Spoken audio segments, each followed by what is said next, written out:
Eh bien, salutations à vous tous, c'est merveilleux d'être à nouveau avec vous. Dans notre première réflexion, nous avons parlé du leadership, non pas comme d'un titre, mais comme d'une vocation.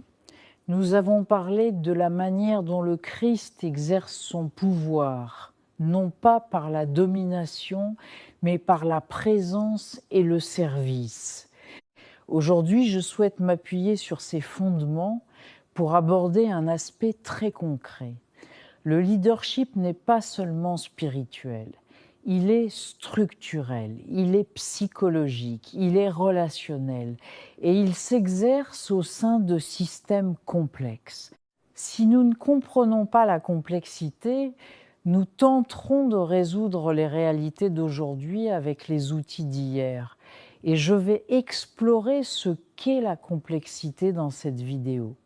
Je voudrais commencer par l'idée que le leadership fonctionne au sein d'un système.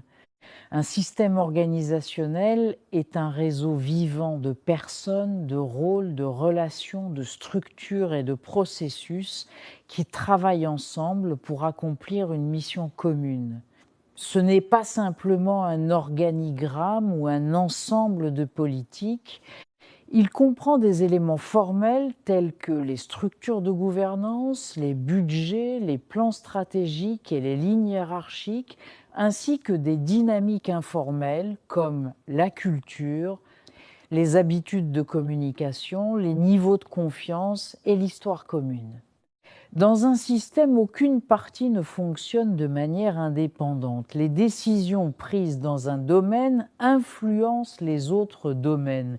Un changement financier affecte les priorités du ministère. Un changement de direction influence le moral. Une rupture de communication peut dégénérer en conflit. Comme les parties sont interdépendantes, les organisations doivent être comprises de manière relationnelle plutôt que mécanique. Les systèmes organisationnels sains s'intéressent aux tendances qui se dessinent au fil du temps et non pas seulement à des événements isolés. Ils ne se contentent pas de demander « que s'est-il passé ?», mais aussi comment interagissons-nous.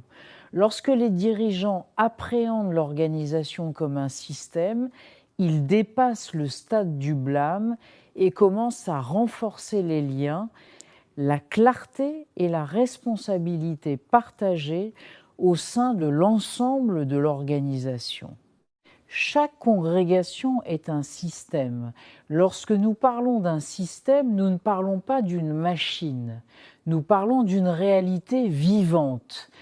Un système vivant est un réseau de relations qui s'influencent mutuellement. Dans la vie religieuse, un système comprend la vie communautaire, les structures de gouvernance, la prière commune, les réalités financières, les engagements ministériels, différences générationnelles, mémoire institutionnelle et habitudes de communication, mais surtout, un système vivant se définit par l'interdépendance. Dans un système vivant, rien n'existe de manière isolée. Si une partie bouge, les autres s'adaptent. Si une communauté est mise à rude épreuve, l'ensemble de la congrégation le ressent. Si un ministère ferme ses portes, des questions d'identité et d'eux surgissent ailleurs. Si l'anxiété monte dans un domaine, elle se propage discrètement à travers les conversations. Les systèmes vivants sont relationnels par nature. L'image du corps donnée par saint Paul dans 1 Corinthiens 12 illustre cela à merveille. Si un membre souffre, tous souffrent ensemble. Si un membre est honoré, tous se réjouissent ensemble. Ce n'est pas seulement un langage spirituel, c'est une réalité systémique. L'interdépendance signifie aucune décision n'affecte une seule personne, aucun conflit ne reste privé très longtemps, aucune force n'appartient à un seul individu. Dans un système vivant, la santé dépend des liens. L'isolement affaiblit, la communication renforce, la transparence stabilise. Lorsque nous comprenons l'interdépendance, nous devenons plus attentifs, non seulement à ce qui se passe, mais aussi à la façon dont cela se répercute sur l'ensemble. Les systèmes vivants sont dynamiques, ils s'adaptent mais résistent au changement, ils recherchent l'équilibre et parce qu'ils sont relationnels, ils exigent que l'on soit attentif au schéma et pas seulement aux événements. Comprendre cela nous aide à passer du blâme des individus à la prise en compte des liens. Dans un système vivant, la question n'est pas simplement qui est responsable. La question plus profonde est que se passe-t-il parmi nous ? Cette prise de conscience à elle seule change la façon dont une communauté se développe. Je voudrais vous parler d'une dynamique des systèmes appelée problème épineux. Un problème épineux n'est pas immoral. Il s'agit plutôt d'une façon de dire que nous sommes confrontés à un problème complexe. Nous utilisons donc le terme épineux dans un sens ludique. Ce sont des problèmes pour lesquels il n'y a pas de réponse unique et correcte. Les différents groupes ont une vision différente de la question. Chaque solution engendre de nouvelles conséquences. Le problème ne peut être entièrement résolu, mais seulement géré avec sagesse. La vie religieuse est aujourd'hui confrontée à de nombreux problèmes complexes. En voici quelques exemples. Le vieillissement des membres et l'augmentation des coûts des soins, des décisions immobilières liées à la mémoire affective et spirituelle, concilier la viabilité institutionnelle et la fidélité au charisme, répondre aux enjeux de justice sociale tout en préservant l'unité. L'intégration de nouveaux membres dans des cultures bien établies, il n'y a pas de réponse parfaite à ces questions. Et pour la plupart, ce manque de clarté est profondément dérangeant. De nombreux dirigeants ont été formés à croire qu'un leadership fort signifie avoir la bonne réponse. Face à ces problèmes épineux ou complexes, le leadership revêt une autre signification. Cela signifie gérer les tensions, écouter des valeurs contradictoires, prendre la meilleure décision possible avec un degré de certitude limité, communiquer en toute transparence et s'adapter lorsque cela est nécessaire. On ne peut pas éliminer la complexité. On ne peut que diriger avec loyauté en son sein. Il y a trois approches de leadership dont je voudrais parler. La plupart d'entre nous sommes habitués au leadership transactionnel qui assure l'ordre. Il y a ensuite le leadership transformationnel qui apporte une orientation et une vision. Les deux sont nécessaires. Cependant, cette idée de problème complexe exige quelque chose de plus. Et je pense que c'est là que le leadership incarné entre en jeu, en particulier pour les religieuses. Le leadership transformationnel peut encore s'articuler autour d'une personnalité forte et si le leader s'en va, la vision risque de s'affaiblir. En revanche, le leadership incarnationnel concerne une transformation collective de l'ensemble du corps. Et il s'agit de kénose, ce dépouillement de soi qui conduit le leader du centre vers la périphérie. Le leadership incarnationnel consiste à développer une vision décentralisée du pouvoir, de l'influence et de la parole. Nous avons besoin de leaders capables de tolérer l'ambiguïté sans se précipiter vers une certitude prématurée. Nous avons besoin de leaders qui comprennent que la clarté n'est pas synonyme de contrôle. Nous avons besoin de leaders capables de dire « Voici ce que nous savons, voici ce que nous ne savons pas, voici pourquoi nous prenons cette décision et nous continuerons à évaluer la situation ». Ce type de leadership instaure la confiance, fait participer les autres au processus de discernement et de prise de décision et crée un espace pour que l'esprit agisse au sein du corps. Imaginez ceci. Une équipe de direction se réunit pour décider de l'avenir d'un ministère parrainé de longue date.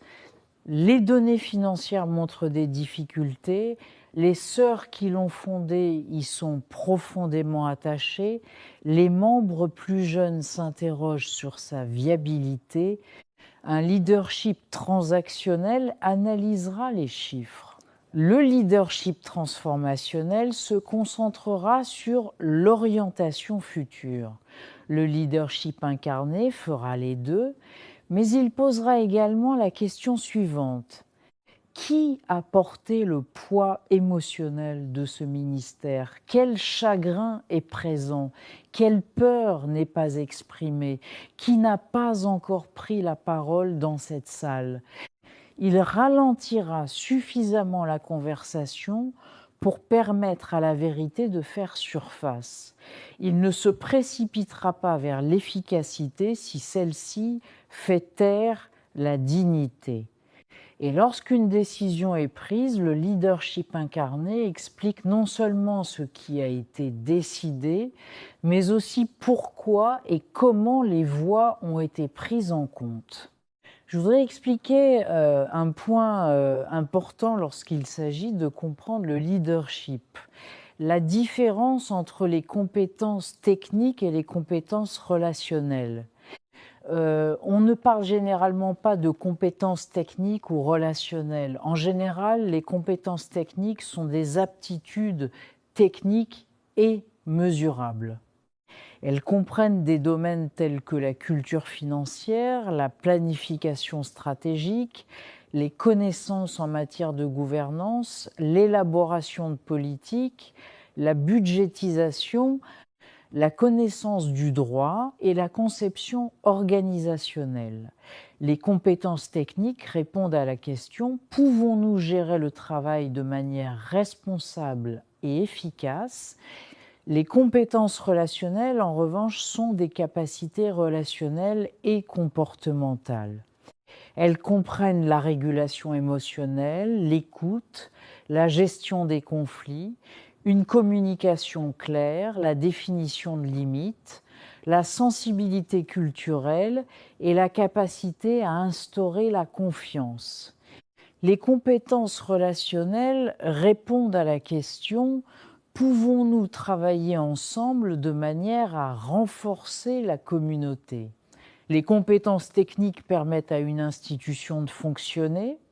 Les compétences relationnelles déterminent si les personnes s'épanouissent au sein de celle-ci.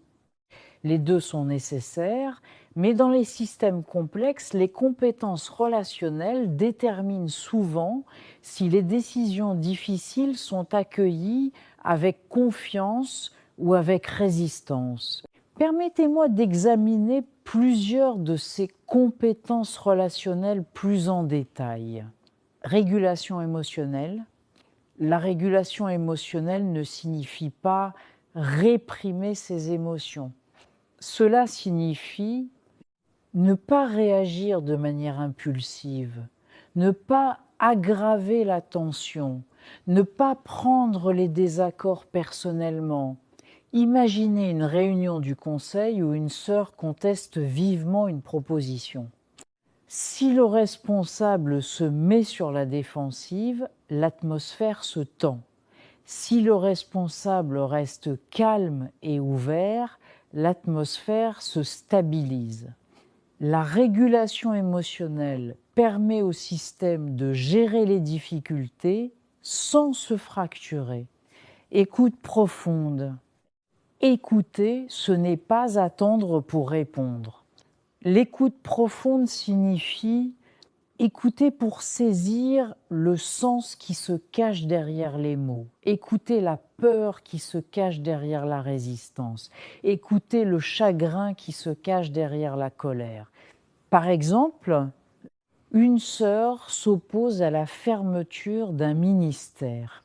À première vue, cela ressemble à un désaccord sur la stratégie, mais en réalité, il s'agit peut-être la peur de perdre son identité, le chagrin lié au vieillissement, une inquiétude face à l'avenir. Si les dirigeants ne s'attaquent qu'à l'argument superficiel, le conflit persiste. Si les dirigeants reconnaissent la couche plus profonde, la confiance s'installe, même si la décision ne change pas. Gestion des conflits.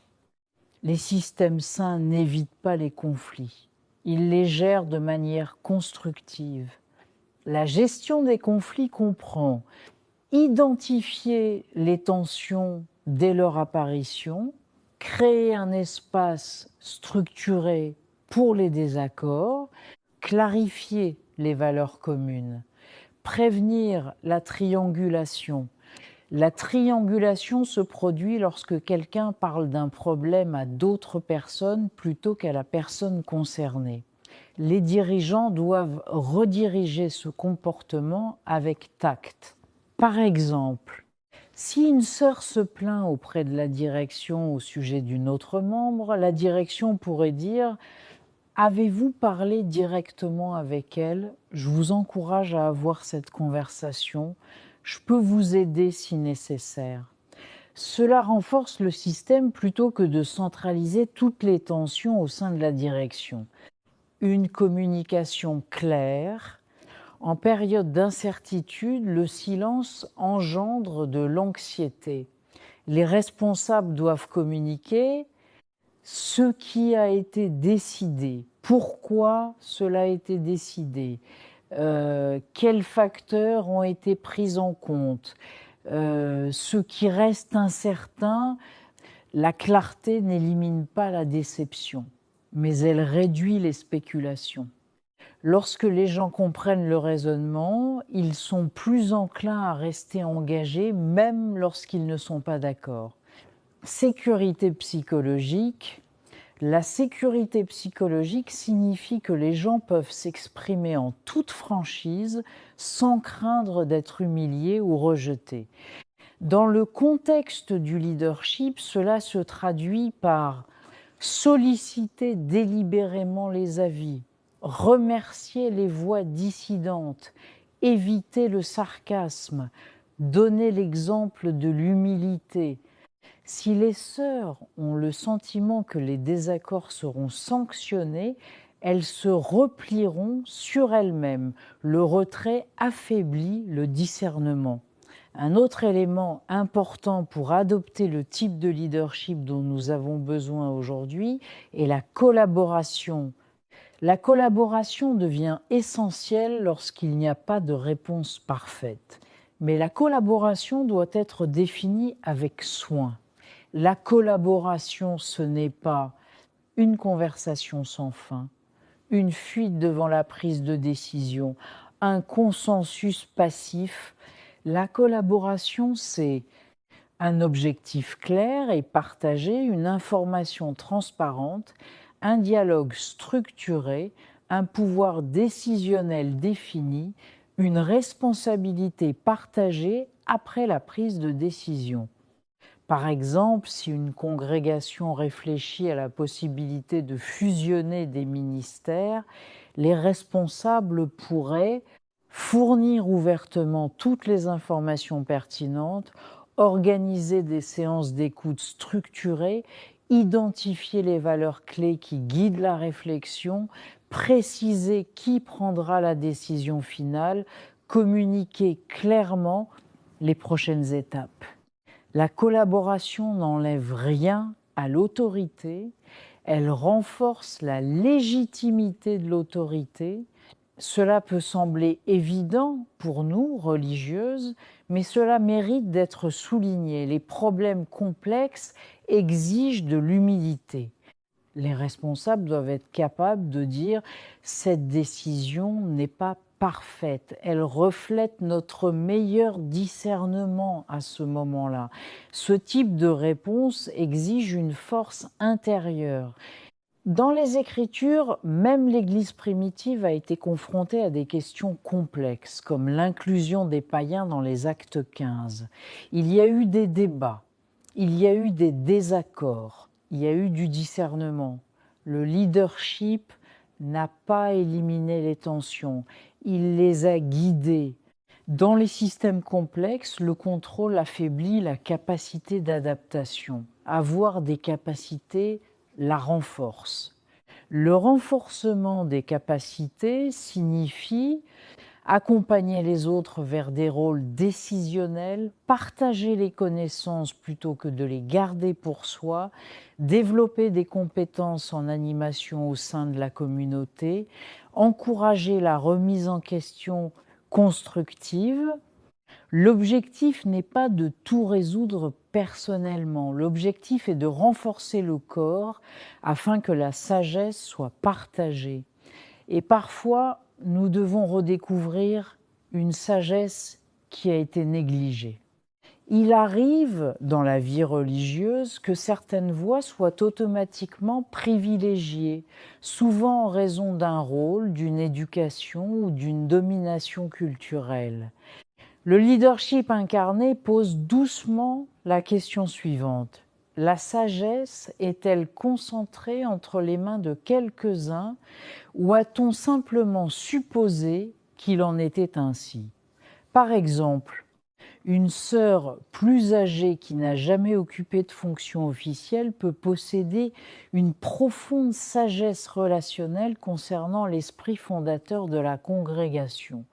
Une sœur plus jeune peut percevoir des schémas que les membres de longue date ne voient pas, car la familiarité obscurcit leur perspective.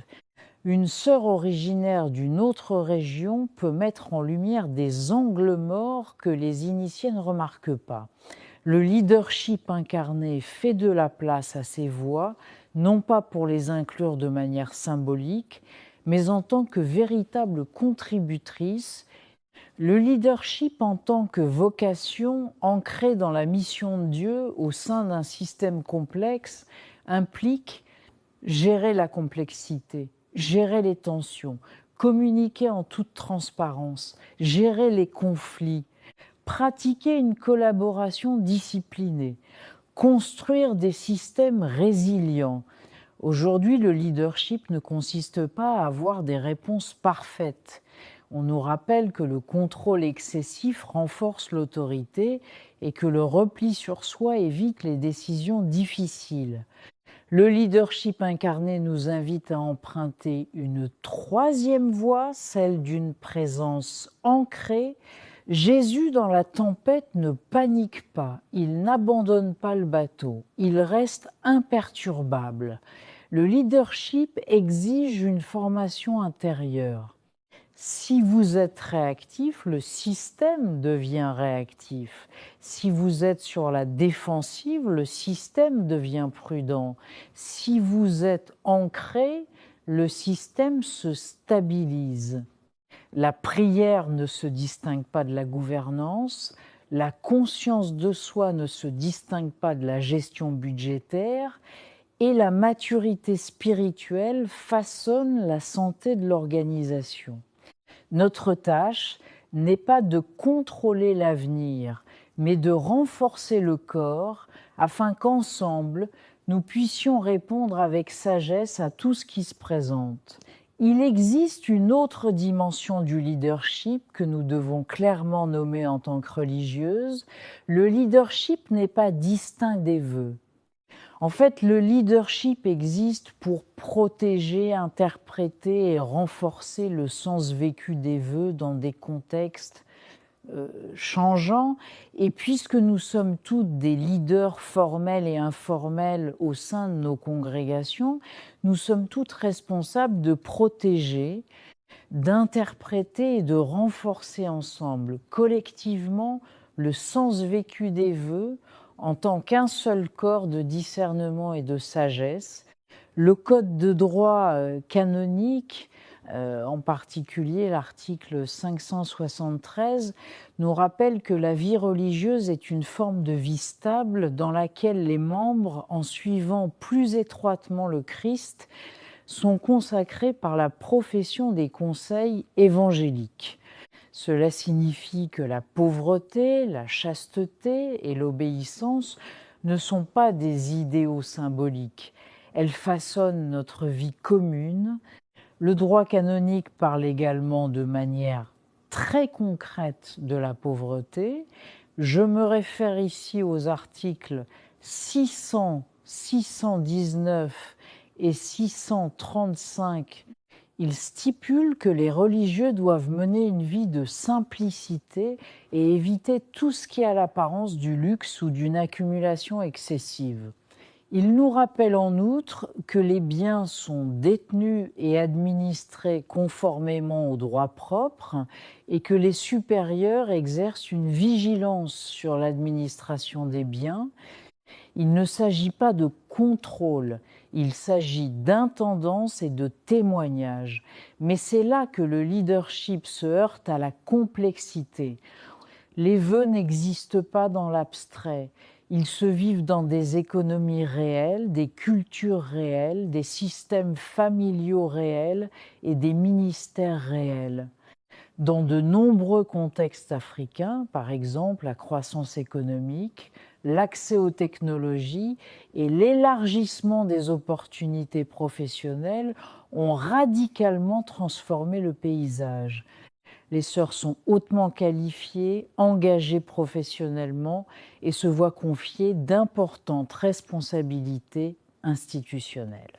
Dans le même temps, les attentes de la famille élargie restent fortes, les demandes de soutien financier peuvent être constantes, la technologie n'est plus une option pour le ministère. Les niveaux de vie varient considérablement d'une région à l'autre. Cela crée une réelle tension autour du vœu de pauvreté.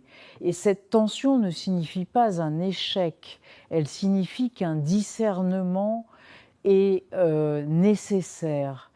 L'Église enseigne que la pauvreté n'est pas simplement un manque, c'est une liberté évangélique. Vita Consecrata nous rappelle que la pauvreté exprime une confiance totale en Dieu et une solidarité avec les pauvres. Elle se veut prophétique, un signe que notre sécurité ne repose pas sur la possession. Mais à quoi cela ressemble-t-il concrètement ? Un smartphone personnel est-il nécessaire pour le ministère ? Quel est un niveau raisonnable de dépenses personnelles ? Comment les allocations sont-elles gérées ? Quel soutien financier à la famille est approprié ? Quel niveau de logement reflète la dignité sans excès ?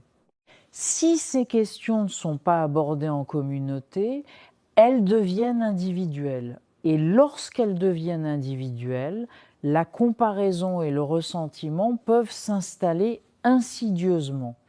Nous devons contribuer à établir des paramètres communs, non pas pour une uniformité rigide, mais plutôt pour plus de clarté. Le droit canonique, en particulier les canons 598, 600 et 631, souligne que le droit propre de chaque institut doit préciser comment la pauvreté est vécue. Cela signifie que les congrégations ont la responsabilité d'articuler comment le vœu est concrètement mis en pratique dans leur contexte. Cela revêt une importance particulière dans les sociétés en plein essor, où les normes évoluent rapidement. Sans discernement partagé, Vencer peut interpréter la pauvreté comme une austérité stricte, une autre peut l'interpréter comme une compétence professionnelle. Une autre peut se sentir déchirée entre son engagement communautaire et ses obligations familiales. Si les attentes ne sont pas claires, l'unité s'affaiblit.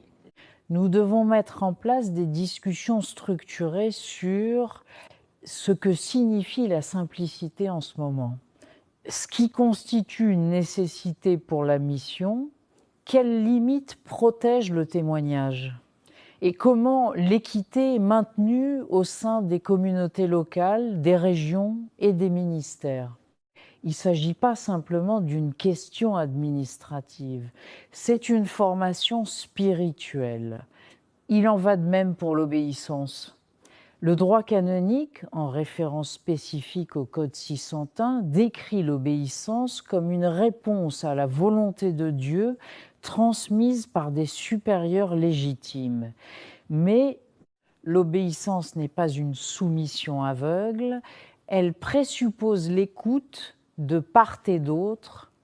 Si les dirigeants décident sans consultation, l'obéissance devient une conformité extérieure. Si les membres résistent à toute structure, l'obéissance perd son sens.